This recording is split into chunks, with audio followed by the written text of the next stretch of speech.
एक गीत 100 अफसाने।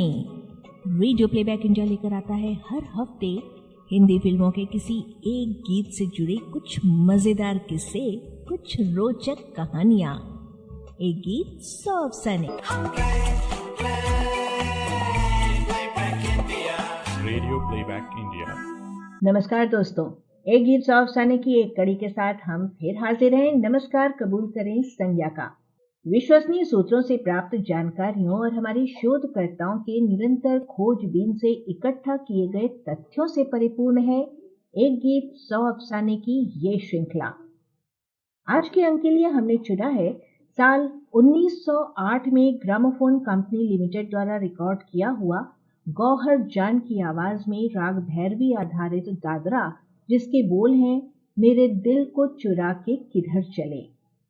क्या खास बात है इस 115 साल पुराने दादरे की। इसे सुनते हुए गौहर जान की किस दूरदर्शिता का एहसास होता है। इस दादरे के साथ फिल्मी गीत का कौन सा सामंजस्य अनुभव किया जा सकता है। जानिए गौहर जान और उनकी गाई इस रचना से जुड़ी कई दिलचस्प बातें आज के इस अंक में। शोध और आलेख सुजॉय चैटर्जी का है और आज इसका वाचन कर रही हैं रिजवाना खान। श्रोता, 1994 की फिल्म मैं खिलाड़ी तू अनाड़ी में कुमार सानू और अलका याग्निक का गाया एक गीत आया था। चुरा के दिल मेरा गोरिया चली, दिल चुरा कर चल देने वाली अदा पर तो वैसे इससे पहले भी कई गाने बन चुके थे और इसके बाद भी कुछ गीत बने, लेकिन सबसे अधिक लोकप्रियता शायद इसी गीत के नसीब में लिखी थी। वैसे तो गीत पूर्णतः आधुनिक शैली का है, लेकिन शास्त्रीय संगीत के जानकार बताते हैं कि इसमें राग भीमपलासी की हल्की छाया महसूस की जा सकती है। खैर जो भी है दोस्तों, अब जरा पीछे चलते हैं। जी नहीं, 50 या 60 के दशक में नहीं और ना ही 40 या 30 के दशक में। आप सोच रहे होंगे कि उससे भी पहले तो फिल्में ही नहीं थी, तो फिल्मी गीत कैसा। दरअसल आज हम आपको आज से करीब 115 साल पीछे लेकर जा रहे हैं, यानी मैं खिलाड़ी तू अनाड़ी फिल्म के बनने से आपको आज से करीब 115 साल पीछे लेकर जा रहे हैं, यानी मैं खिलाड़ी तू अनाड़ी फिल्म के बनने के 86 साल पहले। वह दौर ऐसा था जब भारत में ग्रामोफोन रिकॉर्ड की शुरुआत तो हो चुकी थी, पर अधिकतर तवायफ की आवाज में संगीत के विभिन्न धाराओं की रचनाएं रिकॉर्ड हुआ करती थी। और ऐसा ही एक रिकॉर्ड में राग भैरवी आधारित एक दादरा गौहर जान की आवाज में सुनने को मिली, जिसके बोल थे मेरे दिल को चुरा के किधर को चले। कहने का मतलब यह है कि हमारी फिल्मी गीतों में जो दिल चुराकर चल देने वाली बात बार बार सुनने को मिला करती है, वह अंदाज तो बहुत पहले से ही उपशास्त्रीय रचनाओं में आ गया था। अब आप अगर हमसे यह पूछे कि वह कौन सा प्रथम फिल्मी गीत था जिसमें दिल चुराकर चल देने की बात कही गई है, इस बारे में ठीक कह नहीं सकते हैं, लेकिन 1948 की फिल्म पपीहा रे में एक गीत था चुरा के दिल ले गया। दोस्तों, तमाम गीतों को एक तरफ रखते हुए गौहर जान के गाए दादरे पर आ जाते हैं, लेकिन उससे भी पहले आपको बताते हैं गौहर जान की अजीब और गरीब कहानी। गौहर जान 20वीं सदी के अंत में कोलकाता की एक बहुत ही उल्लेखनीय कलाकार थी। यह अफसोस की बात है कि आज गौहर जान का नाम विस्मृत हो चुका है, लेकिन एक समय था जब वो भारत की सबसे प्रसिद्ध गायिकाओं में से एक थी। आपको याद होगा एक गीत 100 अफसाने की एक पिछली कड़ी में हमने मिस शशिमुखी के गाए भारत के प्रथम ग्रामोफोन रिकॉर्ड की बात की थी। साल था 1902 और तारीख थी 8 नवंबर, और उसके 2 दिन बाद 10 तारीख को गौहर जान की आवाज पहली बार रिकॉर्ड हुई थी और वह एक मोहम्मडन गीत था। शशिमुखी और गौहर जान के अलावा भी इस रिकॉर्डिंग सेशन में कई और भी कलाकारों की आवाज रिकॉर्ड हुई थी, लेकिन आगे चलकर गौहर जान को जो ख्याति मिली वह सर्वाधिक रही। उनकी आवाज और अंदाज का जादू कुछ यूं सर चढ़कर बोला कि उन्हें भारत का ग्रामोफोन गर्ल और रिकॉर्डिंग सुपरस्टार कहलाए जाने का सम्मान मिला। गौहर जान अपनी कलात्मक क्षमताओं के साथ साथ अपनी larger than life life style के लिए भी उतनी ही प्रसिद्ध थी। गौहर जान संगीत के साथ साथ नृत्य कला में भी पारंगत थी। उनका दौर वह दौर था जब कोठों पर तवायफों द्वारा संगीत और नृत्य प्रदर्शन को एक कला के रूप में देखा जाता था। भले ही अच्छे घर के लोग इस क्षेत्र से दूर दूर ही रहा करते थे, क्योंकि बदलती सामाजिक परिस्थितियों की वजह से तवायफों का पतन होने लगा। ऐसे में गौहर जान इतनी बुद्धिमान थी कि उन्होंने नए माहौल में पनपने के लिए अपनी पेशेवर रणनीति में बदलाव किया। वैसे देखा जाए तो गौहर जान का तवायफ बनना ही असामान्य था। उनका जन्म 1873 में पटना में एंजेलिना जोवार्ट के रूप में हुआ था। उनके पिता विलियम रॉबर्ट जोवार्ट एक अर्मेनियाई यहूदी थे जो आजमगढ़ में एक ड्राई आइस फैक्ट्री में काम करते थे। उनकी मां विक्टोरिया हेमिंग थी जो एक ब्रिटिश सैनिक की बेटी थी और जिनका जन्म सामान्य पालन पोषण भारत में हुआ था और वे भारतीय संगीत और नृत्य अच्छी तरह जानती थी। एंजेलिना उनकी इकलौती संतान थी। एंजेलिना का बपतिस्मा आजमगढ़ के मेथोडिस्ट चर्च में हुआ था। दोस्तों, दुर्भाग्य से विलियम और विक्टोरिया का विवाह अधिक समय तक नहीं टिक सका, क्योंकि विक्टोरिया का खुर्शीद नामक एक मुसलमान रईस दोस्त के साथ करीबी रिश्ता कायम हुआ, जिसके चलते सन 1879 में विलियम और विक्टोरिया का तलाक हो गया। तलाक के बाद खुर्शीद ने एंजेलिना से शादी नहीं की, बल्कि माँ बेटी को बनारस ले गए, क्योंकि वो विक्टोरिया की संगीत क्षमता को पहचानते थे और उन्हें लगा कि बनारस में उनकी कला सही मायने में विकसित हो सकेगी।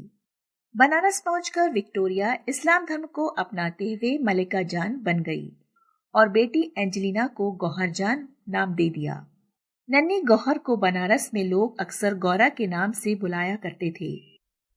वक्त गुजरता गया, मलिका जान एक मशहूर तवायफ गायिका और कथक नृत्यांगना के रूप में जानी गई। वो अब बड़ी मलिका जान बन चुकी थी, क्योंकि उस समय 3 और मलिका जान मशहूर थी, आगरा, मुल्क, पुखराज और चुलबुली की। दोस्तों, 1883 में मलिका जान बेटी गौहर जान को साथ लेकर कोलकाता वापस चली गई और खुद को नवाब वाजिद अली शाह के दरबार में स्थापित किया, जो कोलकाता के पास मेतिया बुर्ज में बस गए थे। और 3 साल के भीतर मलिका जान ने 24 चितपुर रोड में खुद के लिए 40,000 रुपए की एक इमारत खरीद ली। यहीं पर युवती गौहर ने अपना प्रशिक्षण शुरू किया। उन्होंने पटियाला के काले खां, जो कालो उस्ताद नाम से मशहूर थे, और उस्ताद अली बख्श जनरल, जो पटियाला घराने के संस्थापक सदस्यों में से थे, से विशुद्ध और उपशास्त्रीय संगीत, हिंदुस्तानी गायन तथा प्रसिद्ध कथक गुरु बृंदादीन महाराज से कथक सीखा। कलकत्ता के प्यारे साहेब और रामपुर के उस्ताद वजीर खान भी उनके गुरु रहे। गौहर जान ने सृजनबाई से ध्रुपद, धमार और चरण दास से बंगाली कीर्तन भी सीखा। यही नहीं, जल्द ही गौहर हमदम उपनाम से गजलें लिखना और उन्हें संगीतबद्ध करना भी शुरू कर दिया था और वे रविंद्र संगीत में भी पारंगत हो गई। गौहर ने अपना पहला सार्वजनिक प्रदर्शन मात्र 14 वर्ष की आयु में सन 1887 में दरभंगा के महाराजा के दरबार में दिया था। महाराजा उनके प्रदर्शन से इतने अधिक प्रभावित हुए कि उन्होंने गौहर को दरबारी संगीतकार व नर्तकी के रूप में नियुक्त कर दिया। गौहर जान ख्याल, ध्रुपद और ठुमरी में निपुण हो गई। उनके गाए ख्याल इतने उल्लेखनीय थे कि संगीत विशारद भात खंडे ने उन्हें भारत की सबसे महान महिला ख्याल गायिका घोषित कर दिया। भारतीय संगीत के इतिहास का एक प्रमुख मील का पत्थर रहा 1902 में रिकॉर्डिंग की परंपरा का शुरू होना। इसी वर्ष से लेकर 1920 तक गौहर जान की गायी रचनाओं को कई ग्रामोफोन रिकॉर्ड कंपनियों ने रिकॉर्ड्स पर जारी किए, जो उनके उपार्जन का एक और जरिया बन गया। गौहर जान कोठों, दरबारों, महफिलों की जान तो थी ही, अब रिकॉर्ड्स के जरिए भी उनकी आवाज देश भर में धूम मचाने लगी। उनका दर कुछ इस कदर बढ़ गया कि उन्हें प्रति रिकॉर्डिंग 3,000 रुपए का भुगतान किया जाता था, जो उन दिनों बहुत बड़ी रकम मानी जाती थी। ऐसा अनुमान है कि 1902 से 1920 तक उन्होंने 10 से अधिक भाषाओं में 600 से अधिक गाने रिकॉर्ड किए। जिनमें हिंदुस्तानी, बांग्ला, अरबी और पश्तो भाषाएं प्रमुख हैं। उन्हें ग्रामोफोन गर्ल और रिकॉर्डिंग स्टार की उपाधि यूं ही नहीं दी गई। यह उनकी दूरदर्शिता ही थी जो उन्होंने यह भाप लिया था कि बहुत जल्द रिकॉर्डिंग उद्योग मनोरंजन जगत का एक अहम उद्योग बन जाएगा। इसलिए वे किसी भी रिकॉर्डिंग कंपनी के साथ कॉन्ट्रैक्ट में नहीं गई, बल्कि सबके लिए गाया और अच्छा मुनाफा कमाया। इस बात पर भी ध्यान दिया जाना चाहिए कि गौहर जान ही थी जिन्होंने लंबी अवधि की शास्त्रीय और उपशास्त्रीय रचनाओं को बड़ी कुशलता से 3 मिनट के दायरे में बांधा। उन दिनों रिकॉर्डिंग की यही समय सीमा हुआ करती थी। यह वही प्रारूप था जो कई दशकों तक चला, बल्कि बोलती फिल्मों के शुरू होने पर यही प्रारूप फिल्मी गीतों को भी मिला। आगे चलकर लॉन्ग प्लेइंग या एलपी रिकॉर्ड्स के आने के बाद ही यह प्रारूप बदला, लेकिन गीतों का मूल स्वरूप वही रहा जो ग्रामोफोन रिकॉर्ड्स के पहले दौर के गायक गायिकाओं ने कायम किया था। अब बात करते हैं आज के गीत यानी मेरे दिल को चुरा के किधर को चले के संदर्भ में।